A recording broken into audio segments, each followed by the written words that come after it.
우리 삶의 행복은 우선순위가 결정한다. 우리 삶의 행복은 우선순위가 결정한다.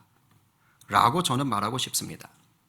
여러분, 우리가 하루를 살고 일주일을 살고 한 달을 살고 1년을 살고 10년을 살고 평생을 사는데 그냥 아무것도 안 하고 가만히 앉아서 또는 누워서 살 수 있습니까? 예, 그럴 수 있는 사람은 아무도 없습니다. 제 아무리 게으름뱅이라고 해도요, 최소 이거는 합니다. 뭘 해요? 아무리 게을러 터졌어도 이거는 해야 살아요. 뭐 해요? 일단 먹어야지 살지.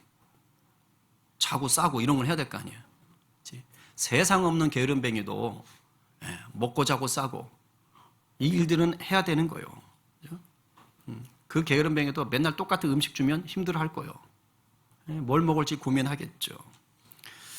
일단 누구나 저나 여러분이나 모든 사람에겐 다람쥐 쳇바퀴 돌듯 돌아가는 늘 반복되는 일상이 있습니까? 없습니까? 있어요. 늘 똑같은 게 있어요. 먹는 거, 자는 거, 학생은 학교 가는 거, 장년들은 이제 청년들은 일터에 있는 거, 또 이런저런 사람들 만나는 거, 핸드폰 보는 거, 이런 것들. 의외로 내가 하루 매일 해야 되는 일들이 되게 많아요. 근데 우리가 일상적인 일만 우리 삶에 있는 게 아니죠. 가끔은 이 일상적인 것 속으로 평상시 없었던 일들이 툭 치고 들어오죠. 그게 문제나 위기인 경우들이 있습니다. 물론 좋은 경우들도 있지만 문제나 위기인 경우들이 있어요. 대부분은 어디에 걸리냐? 돈 문제, 건강 문제, 인간관계 문제에 걸려요. 이게 가정이 됐든 직장이 됐든 뭐가 됐든 결국 요 세 가지로 다 걸려듭니다. 병원에 가서 그냥 좀 아파서 진료받았는데 암 진단이 딱 덜컥 나오면 마음이 힘들죠. 우리 교회 집사님 중에 한 분은 느닷없이 주일에 예배 드리려고 했는데 못 일어날 수가 없는 거예요. 머리가 깨질 것 같이 아프고. 그 이석증인가? 그것도 또 이석증도 아니고. 그래서 MRI까지 찍게 되고. 막 결과는 아직 안 나왔지만. 그렇죠? 그러니까 이런 일들이 생기는 거예요. 그냥 늘 평상시 살던 일상만 살면 그냥저냥 살 수는 있어요. 특별한 재미는 없을 수 있겠어도 그냥 부담 없이 살 수 있겠어요. 그런데 방금 말씀드린 이런 돈 문제가 터지고 건강 문제가 터지고 인간관계가 틀어지는 일들이 들어오기 시작하면 인생이 어때요? 괴롭습니다. 마음이 확 상해요. 무너져요. 그리고요, 건강이 망가지죠. 건강 문제 터지면 건강 망가지잖아요. 우리 권사님도 식당에서 일 잘하다가 발 삐끗해서 넘어져가지고 손목이 부러지고. 이거 내가 예상한 일이에요? 오늘 한번 다쳐봐야지 이래서 다쳐요? 그런 게 아니에요. 그러니까 이런 일들이 벌어져요. 돈 문제 터지면요, 생활이 그냥 하루아침에 그냥 쪽박을 차는 그런 극도로 어려워질 수도 있는 거예요. 인간관계 틀어지면 본의 아니게 나는 그런 의도가 아닌데도 불구하고 비난받을 수 있어요. 왕따 당할 수도 있는 거예요. 여러분, 일상적인 일이 됐든지 아니면 지금 말씀드린 내 일상을 뒤집어 놓는 어떤 문제나 위기가 됐든지 뭐 좋은 일이 됐든지 결국 우리는 이런 일들을 뭐 해야 돼요? 처리해내야 돼요. 이런 것들을 맞닥뜨려야 되는 거예요. 그리고 이러한 일상의 일이든 생각지도 못했던 문제나 위기든 이것을 내가 어떤 방식으로 처리해 가는가, 내 삶에서 이런 것들을 어떻게 정리해 가는가에 따라서 우리가요, 행복에 대해서 느끼는 감정이 달라져요. 삶의 질이 달라져요. 쉽게 말하면 내 삶에서 내 우선순위를 어떻게 정하고 그것들을 선택해 가는가에 따라서 내 삶의 가치와 삶의 질과 삶의 행복이 전혀 달라집니다. 지금 제가 말씀드리는 것은 아주 일반적인 거예요. 달리 말하면 예수 믿든 예수 안 믿든 똑같이 적용돼요. 차이가 있다면 예수 믿지 않는 사람들에게 있어서 우선순위는 단지 이 땅에서 부귀영화를 누리는 것, 잘 먹고 잘 살고 뭐 편안하게 살고 높은 자리 올라가고 뭐 이런 것들에게만 멈춰져 있죠. 중요한 건 이 세상이 전부가 아니라는 걸 모른다는 거예요. 그러나 예수 믿는 저나 여러분들에게 있어서 이 우선순위를 정해야 되는 것은 이 세상에 하나님의 나라를 세워가는 기준, 그 능력이 되기 때문입니다. 저나 여러분은요, 이 세상에서 끝나고 말 것들을 위해서 우선순위를 신경 쓰는 그런 자들이 아니에요. 이 땅에 영원한 하나님 나라를 만들어가기 위해서 내 삶의 우선순위들을 잘 세워가야 되는 사람들입니다. 근데 이 우선순위라는 게 내 삶에 닥치는 일들을 처리하는 어떤 중요도인데 이런 것들을 잘못하면요, 대부분은 하루 이틀은 표가 안 납니다. 별표가 안 나는데 이게 한 달이 되고 1년이 되고 10년이 되잖아요. 엄청난 차이가 생깁니다. 밤에 자려고 누웠다가 핸드폰 드는 분 아무도 없어요? 감사한데요. 쇼츠나 한 편 볼까? 쇼츠는 길어요, 짧아요? 모르는 분은 안 보시는 분이고, 그죠? 쇼츠는 짧아서 쇼츠예요. 유튜브 1분? 뭐 2분인 것 같아요. 저는 잘 안 보는데. 그러면 얼마나 웃기냐면 쇼츠 한 편 보고 잘까 하고 켰다가 그 1분짜리가 몇 개를 보기 시작해요? 나도 모르게 수백 개를 보고 있는 거야. 그 짧은 거 하나 보고 자려고 했는데 1시간, 2시간을 그러고 있는 거야. 여러분, 이게 하루 이틀은 별표가 안 납니다. 근데 이게 1년, 2년, 10년을 만약에 이러고 살았다. 어떻게 될까요? 일단 건강이 망가져요. 그리고요, 언어 능력이 망가집니다. 그리고 시력 망가집니다. 이렇게 되는 거예요. 하루 이틀 별거 아닌데 내가 우선순위를 잘못 잡으면 시간이 지날수록 내 인생에 아주 결정적인 영향으로 나타나게 돼 있어요. 바라기는 저와 여러분 모두가 신앙 안에서 우선순위를 잘 세워서 하나님이 기뻐하시는 복의 통로가 되시기를 간절히 축복합니다. 오늘 본문은 우선순위를 잘 세워가는 것이 얼마나 중요한가를 보여줍니다. 이 말씀이 오늘 여러분 가운데 변화와 성장으로 나아가게 하는 도전이 되기를 간절히 축복합니다. 아멘이에요. 여러분, 사도행전 계속 보고 있습니다. 지금 초대교회는 부흥하고 있습니까? 쇠락하고 있습니까? 부흥하고 있죠. 그죠? 그런데 이 세상 어디나 완전한 것이 있어요, 없어요? 없습니다. 늘 문제나 위기는 생깁니다. 교회도 예외가 아닙니다. 지금 우리가 사도행전을 열심히 보고 있는데도 이제 겨우 5장 끝냈습니다. 근데 5장까지 보면서 초대교회 위기가 있었습니까? 없었습니까? 있었습니다.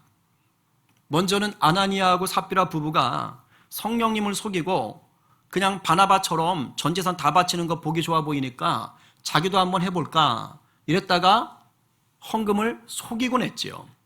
근데 성령이 그것을 다 알려주신 거예요. 그러면서 초대교회가 막 세워져야 될 때니까 성령이 그것을 엄하게 다루셨습니다. 그래서 목숨을 빼앗아갑니다. 교회적으로 보면 큰 충격이죠. 위기입니다. 문제입니다. 그런데 감사하게도 그때 초대교회는 거룩을 회복하는 계기로 붙잡았던 거예요. 그래서 오히려 더 부흥할 수가 있었습니다. 그런데 그 다음에 문제가 없었느냐? 아니요.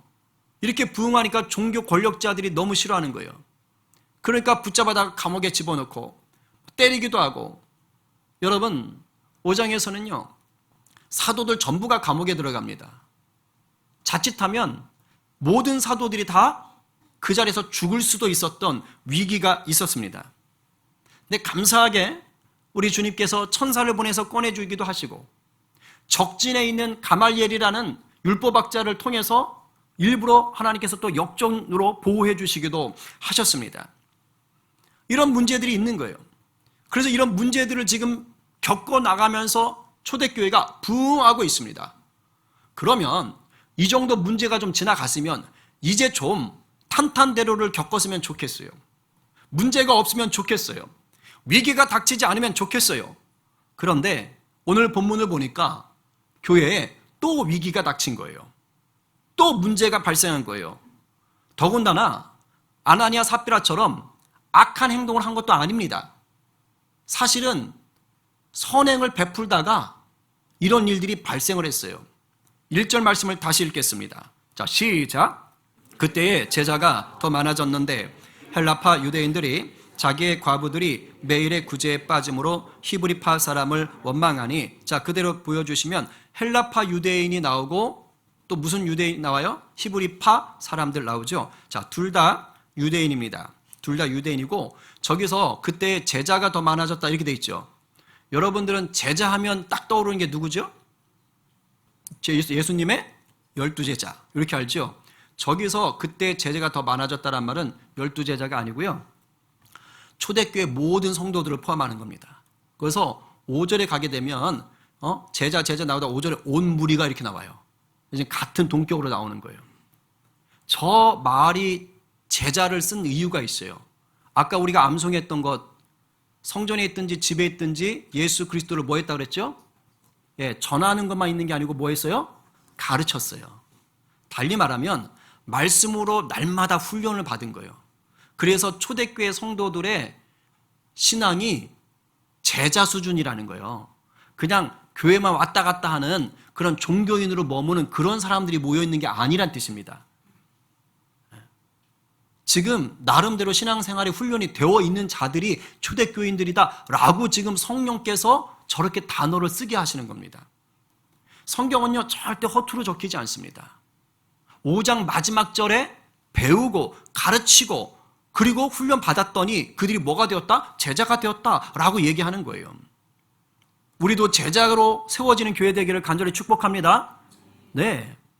그런데 이렇게 제자들로 세워진 초대교회인데도 뭐가 있다는 거예요? 문제가 발생했더라는 것이에요.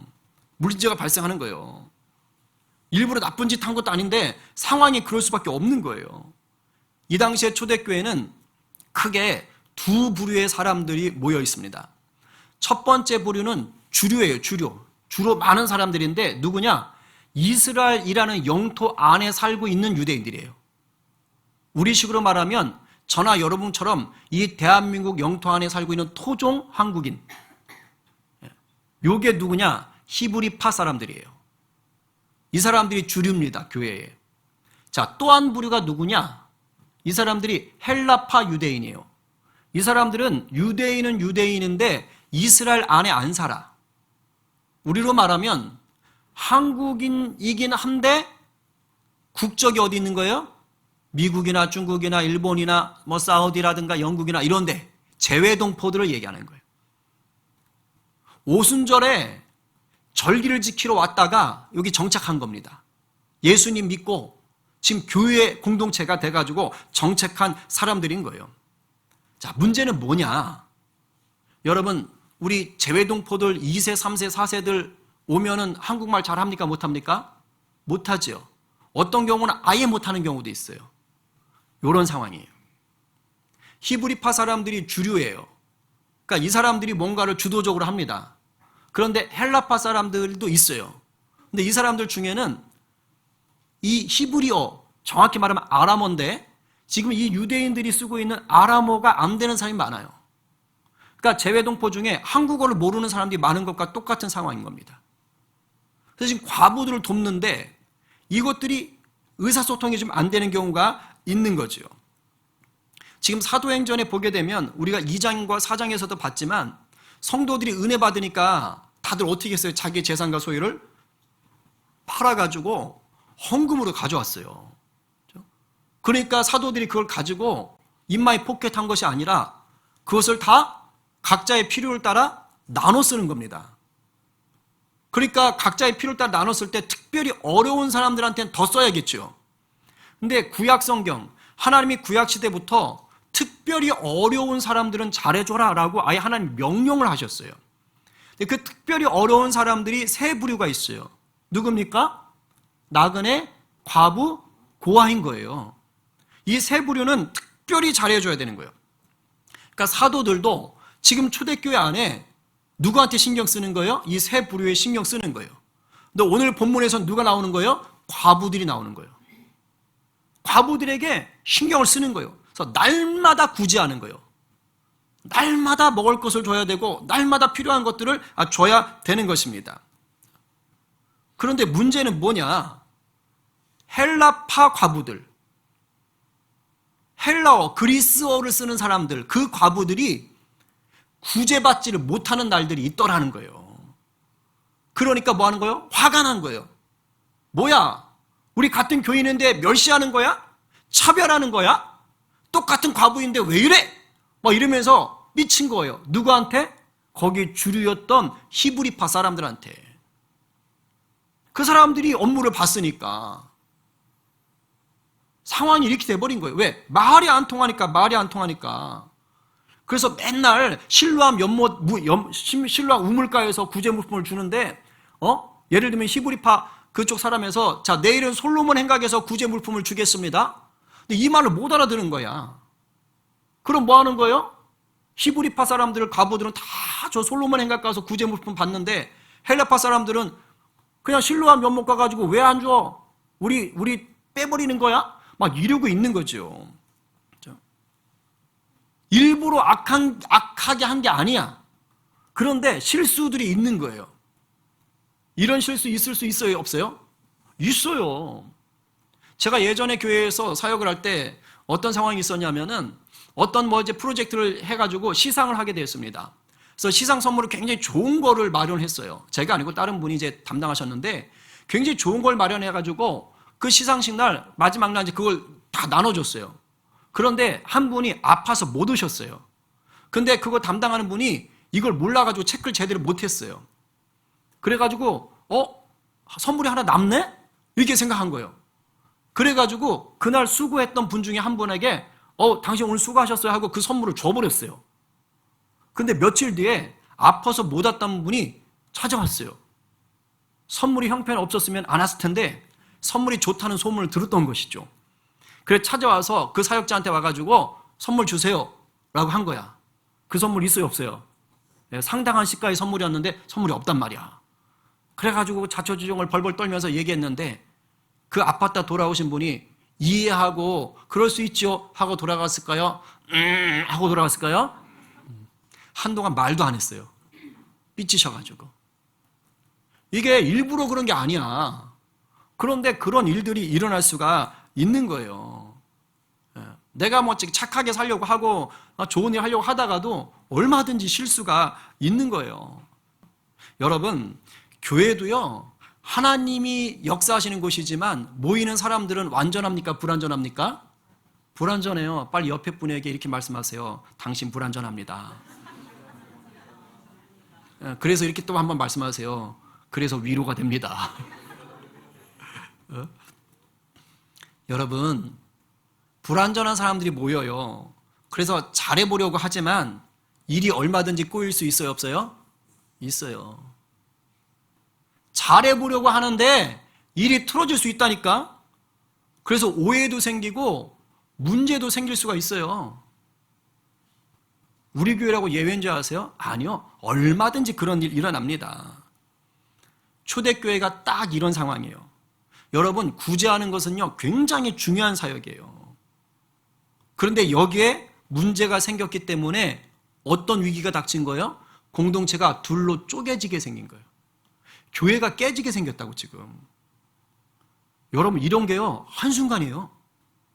교회 분열이 일어나잖아요. 대부분은요, 별것 아닌 것에서 시작해요. 이게 일파만파 커지는 거예요. 지금 이 상황이 위기라는 것을 알 수 있는 게 2절부터 4절을 보면 알아요. 이게 위기구나라는 걸 알 수 있어요. 읽어보겠습니다. 조금 졸리신 분들이 있는 것 같은데 정신 똑바로 차리고, 자, 큰 소리를 읽어요. 자, 시작! 12사도가 모든 제자를 불러 이르되 우리가 하나님의 말씀을 제쳐놓고 접대를 일삼는 것이 마땅하지 아니하니 형제들아, 너희 가운데서 성령과 지혜가 충만하여 칭찬받는 사람 7을 택하라. 우리가 이 일을 그들에게 맡기고 우리는 오로지 기도하는 일과 말씀 사역에 힘쓰리라 하니 12사도가 누구를 지금 불렀습니까? 제자를 불렀어요. 제자를 불렀는데 어떤 제자요? 모든 제자요. 아까 제자는 누구라 그랬죠? 온 성도라 그랬죠? 지금 모든 성도를 부른 거예요. 당시 초대교회는 수천 명입니다. 수천 명을 다 불렀어요. 지금 헬라파 과부들이 구제에서 빠진 문제가 몇 사람 불러서 될 문제가 아니고 교인들 전체를 다 끌어모아야 되는 문제인 거예요. 아셨어요? 그 정도로 지금 큰 문제라는 거예요. 위기 상황이라는 거예요. 근데 여기서 사도들이 하는 말이 지금 뭡니까? 우리가 하나님의 말씀을 제껴놓고 접대, 즉 구제하는 거 있잖아요. 여기에 몰두하는 것, 1,3단계 몰두한다는 거예요. 거기에 집중하는 것이 마땅하지 않다라고 얘기하는 거예요. 오해하면 안 돼요. 이게 말씀은 중요하고 구제하는 것은 하찮다 이런 뜻이 아닙니다. 그런 게 아니라 사도로서 부름 받은 자들에게는 구제하는 사역보다 더 우선순위가 뭐라는 거예요? 말씀을 가르치고 전하는 거라는 거예요. 이해하셨어요? 구제가 하찮다는 게 아닙니다. 여러분, 제가 목사입니다. 맞나요? 담임 목사 맞죠? 제가 화장실 청소할 수 있어요, 없어요? 절대 안 되죠. 이런 말 좀 해주면 안 되나? 당연한 듯이 말. 할 수 있어요, 그렇죠? 제가 진리 사료 주고 똥 치우고 집 청소해주고 더울까 봐 요즘처럼 더울 때는 물 뿌려주면서 1시간마다 나가서 물 뿌려주고 막 그렇게 할 수 있어요, 없어요? 목사님 그런 거 하면 안 되죠. 그런 걸 듣고 싶은 건 아니고, 그죠? 할 수 있지요. 그렇죠? 그런데 그것이 저의 고유의 업무입니까? 아닙니다. 목사인 저의 고유 업무는 있어요. 그게 뭐죠? 예, 설교하고 말씀 전하고 목영하는 겁니다. 만약에 제가 목사인데, 여러분의 담임 목사인데 설교하고 말씀 가르치고 목영하는 것은 다 제껴놓고 맨날 화장실 청소하고 예초기 돌리고 있고 진리 밥 주고 있고 진리 털 다듬어 주고 있고 진리 산책시키고 있다. 이건 목사할 필요가 없는 거죠. 우선순위가 다른 거예요. 지금 그 상황인 겁니다. 그 상황. 지금 사도들은 이 위기 상황에서 정말 중요한 것을 놓치지 않으면서도 공동체를 살리기 위한 해법을 지금 제시하는 거예요. 그게 뭐냐? 사도 본연의 우선순위는 지키면서 그 다음에 구제 업무를 자기들이 집중하는 것이 아니라 집중할 사람들에게 위임해 주는 겁니다. 이게 우선순위 관리를 잘하는 것이죠. 자, 그런데 여기서도 이상한 게 하나 보여요. 자, 구제 업무를 담당할 사람들을 세울 거면 구제 업무를 담당할 사람들이니까 어떤 자질, 어떤 능력, 어떤 자격이 있어야 될 것 같아요? 지금 헬라파, 히브리파 과부들이 있어요. 어떤 능력이 좀 있어야 될 것 같아요? 일단 언어가 좀 돼야 되겠죠. 그죠? 그리스어하고 아람어를 자유자유로 쓰면 너무 좋겠죠. 그죠? 그리고 수많은 그 과부들을 이제 하고 먹을 것을 해줘야 되니까 줬던 사람 또 주면 안 되잖아. 기억력도 좋아야 될 것 같아. 그 다음 물건 이거 허투루 쓰면 안 되잖아. 그러니까 수리 능력, 산수 능력 뭐 이런 것도 좀 좋아야 될 것 같아. 그리고 물건 주면서 아이 가져가요! 막 이런 식도 하면 안 되잖아. 아이고 오셨어요. 얼마나 힘드셨어요. 어제 드린 건 다 드셨어요. 친절해야 될 거 아니야? 쌀쌀 맞으면 어디 오겠어? 그러니까 그런 것도 좀 필요할 것 같아요.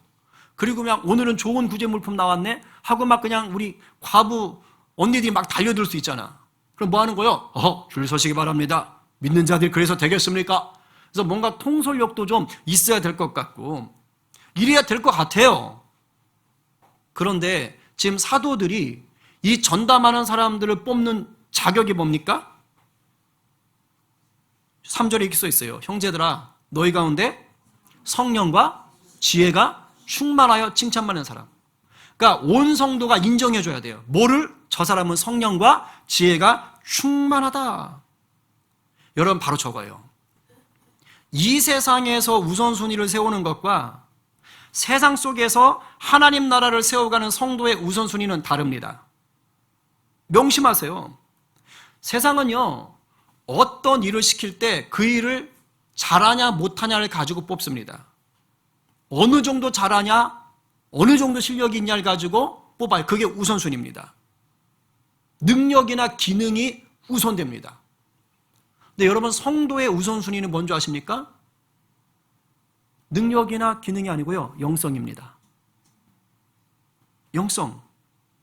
이것을 오늘 본문은 성령과 지혜라는 것으로 나눠놨어요. 성령과 지혜가 충만하다라고 했어요. 근데 여러분, 성령 충만하면은 하나님이 주시는 지혜가 있어요, 없어요? 당연히 따라옵니다. 원래 따라오는 거예요. 또 오늘 본문은 구태여 성령과 지혜가 충만한 사람이라고 나눠놨어요. 왜 그러냐면 지혜라는 말 속에 세상 일들을 감당할, 즉 구제 사역을 감당할 만한 능력이 들어가 있다라는 것을 강조하고 싶은 거예요. 여러분, 성령 충만하면요, 성령께서 그 사람에게 어떤 일들을 할 수 있을 만한 은사를 주십니까, 안 주십니까? 반드시 주십니다. 은혜가 임하는 거예요. 성령 충만하면요, 어떤 일 할 때 분별력이 있어요. 여러분, 우리가 일머리가 좋다 나쁘다라는 표현을 쓰거든요. 성령 충만하잖아요. 일센스가 생깁니다. 이거는요, 경험해 본 사람은 다 압니다. 실제로 그렇게 돼요. 성경에도 대표적인 사람이 나옵니다.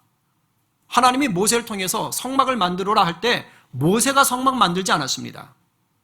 전담하는 사람이 있었어요. 누구냐? 부살렐과 올리압이라는 사람입니다. 근데 하나님이 그 두 사람을 세우러 갈 때 이렇게 말씀을 하십니다.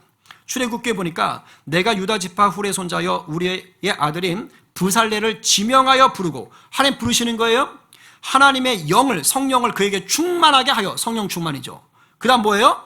지혜와 총명과 지식과 여러 가지 재주로. 성령 충만한 자에게 하나님께서 허락하시는 거예요. 그래서 사절과 같은 일을 하게 하는 거예요. 정교한 일을 연구하여 금과 은과 노수로 만들게 하며. 정교한 일이래요. 근데 그걸 할 수 있는 능력을 주시는 거예요.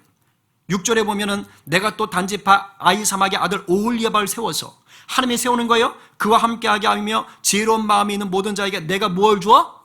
지혜를 주는 거예요. 여러분, 지혜로운 마음이 있는 것도 하나님이 허락하셔야 되지만 그래도 그 속에 지혜를 주시는 분이 하나님이십니다. 할렐루야. 여러분 가운데 이것이 넘치기를 간절히 바랍니다. 아멘이에요. 여러분, 하나님이 성도에게 원하시는 삶의 우선순위는요, 세상과 같지 않습니다. 하나님 우리에게 야, 너 이 기술 익혀라, 너 이 기능 익혀라, 너 이 자격증 따라, 이렇게 얘기하는 분이 아니에요. 하나님 우리 삶에 원하시는 것은요, 성령 충만, 하나님과 동행하는 것입니다. 여러분, 우리가 이 세상을 살면서 절대 놓치지 말아야 할 우선순위가 바로 이거예요. 성령 충만. 할렐루야. 여러분, 일상생활이든지 생각지도 못했던 문제나 위기가 닥치든지 예외가 없습니다. 성령님과 동행하는 것이 우선인 줄로 믿으시기 바랍니다. 여러분, 성령 충만하면요, 하나님께서 때를 따라 도와주십니다. 이걸 놓치면 안 돼요. 우리 성도들의 삶의 자리가 얼마나 어렵습니까? 결국 이기는 힘이요, 아까 뭐 믿음이 없이는 찬양도 했지만 결국 이기는 힘이 뭐냐면 성령 충만이에요. 성령 충만. 지금 사도들이 바로 이 영적인 우선순위를 따라서 성령 충만한 7사람을 세운 겁니다. 그래서 중요하긴 하지만 사도들이 집중하지 않아도 되는 그 구제일을 맡길 수 있는 거예요. 그래서 공동체가 추천한 그 7사람들이 이름이 언급되는 게 5절에 있어요. 스데반과 빌립과 나머지 5명 쭉 이름이 나오잖아요. 우리는 이 7사람을 보통 뭐라 그러죠? 7 집사라 그러죠. 여기서 섬기다라는 말 때문에 그런 건데요. 뭐 이걸 집사로 보냐 안 보냐, 지금의 집사하고는 조금 상황이 좀 다른데 여하튼 우리가 집사라고 부릅니다.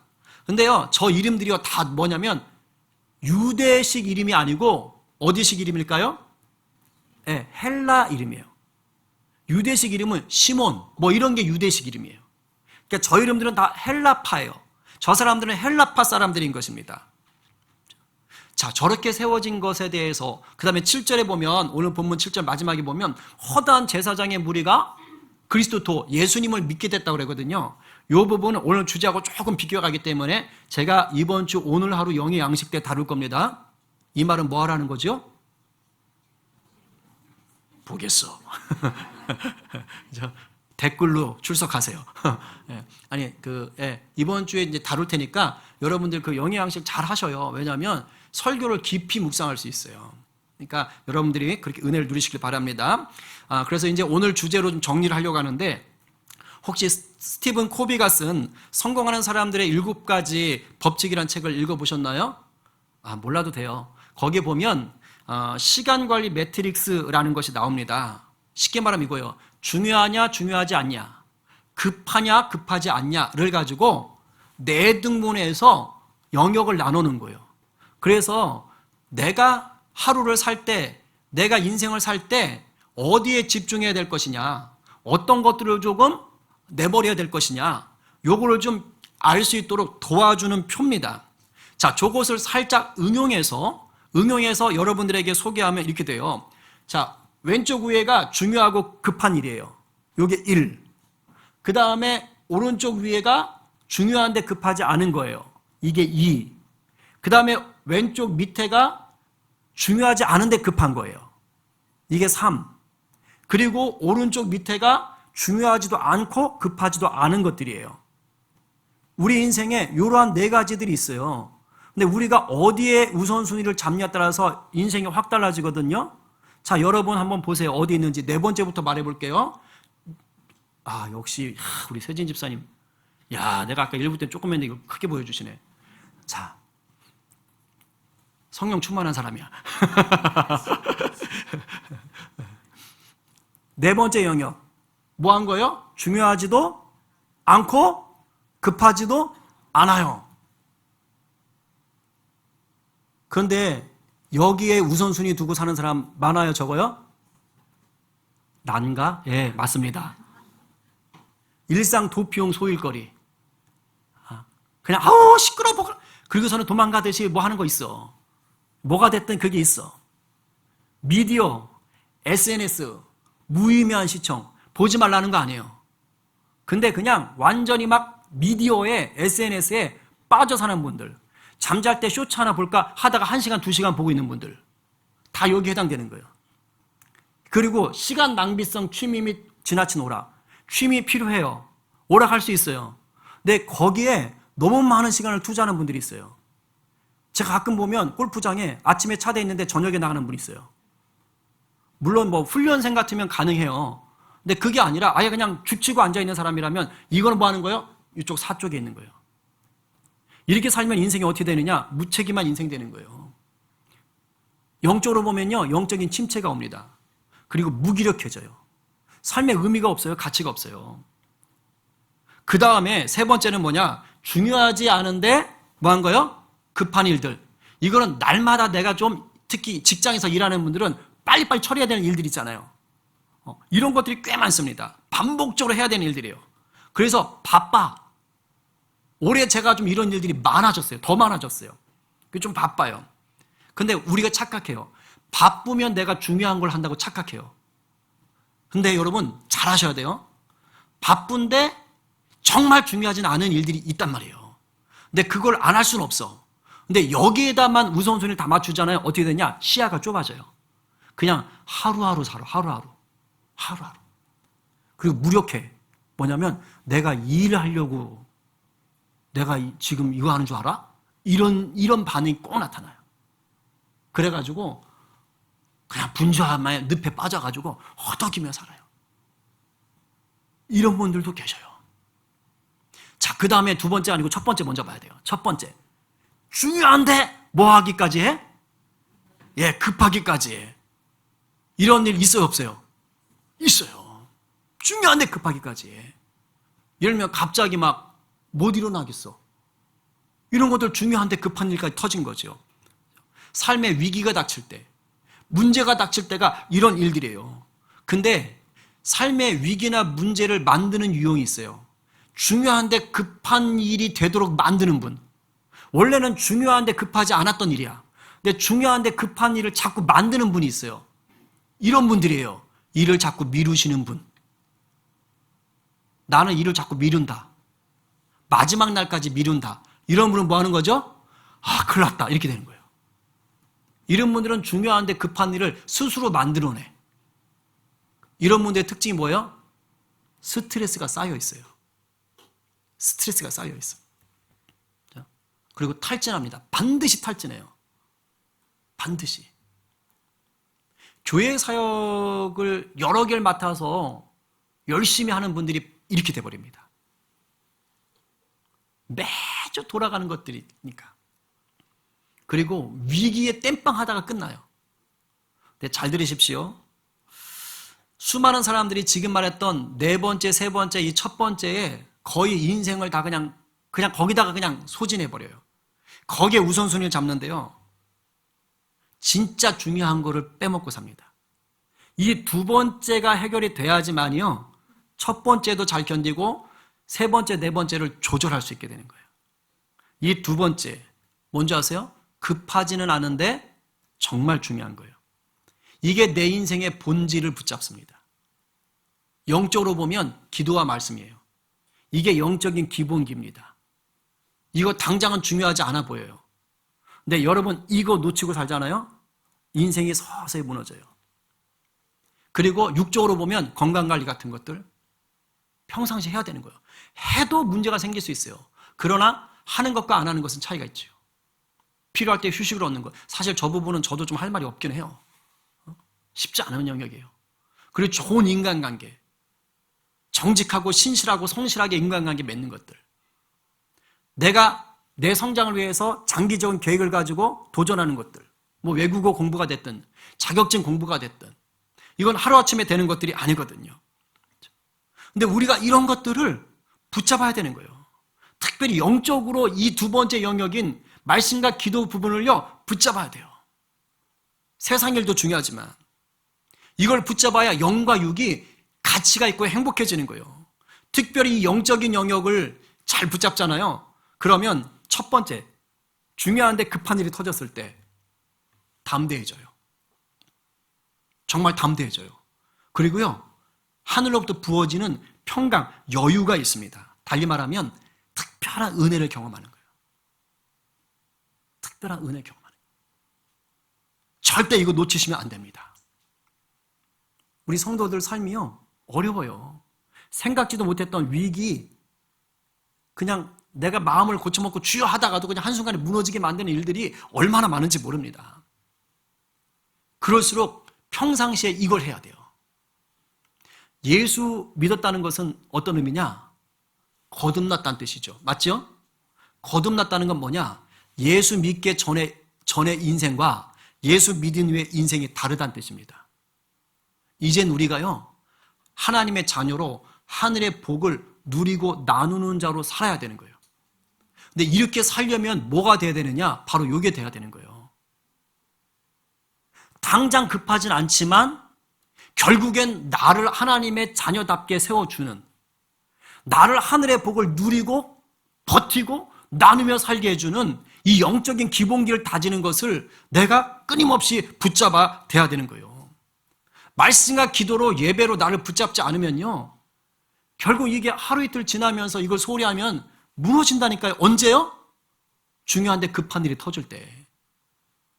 그 여러분 중요하지 않고 급하지 않은 일에 자꾸 몰두하는 게 뭔지 알아요? 습관이 됩니다. 이거 못 끊어요. 이 기본기의 본질을 붙잡지 않으면요 그냥 멍하니 앉아가지고 그냥 뭐 TV 보고 이 핸드폰 보다가 그냥 1시간, 2시간 지나간다니까요. 시간 너무 아깝지 않으세요? 저는 그래서 유튜브 알고리즘 그 뜨는 게 싫어가지고요 그거 아예 설정을 해놨어요.